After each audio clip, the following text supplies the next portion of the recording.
দর্শক, ঢাকা টাঙ্গাইল মহাসড়কে বিশাল জ্যাম। অবশেষে জানা গেল জ্যামের আসল কারণ। নির্বাচন উপলক্ষে সরকারি ছুটিতে রাজধানী থেকে লক্ষ লক্ষ মানুষ কেউ কেউ প্রথমবারের মতো ভোট দেওয়ার জন্য ছুটে যাচ্ছেন নিজ নিজ এলাকায়।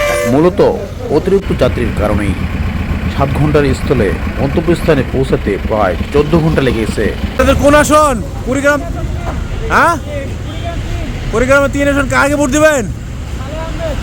সালে আহমেদ। ভয় পেও না চাঁদাবাজ, তোরাও দেশের নাগরিক। ক্ষমতায় আসলে তোদেরকে সম্মানজনক কাজ দেওয়া হবে ইনশাআল্লাহ। আমরা ভোট দিতে যাচ্ছি। বাইরে কোথায় যাচ্ছেন? দেশের বাড়িতে। দেশের বাড়িতে ভোট দিতে যাচ্ছেন? কোন মার্কায়?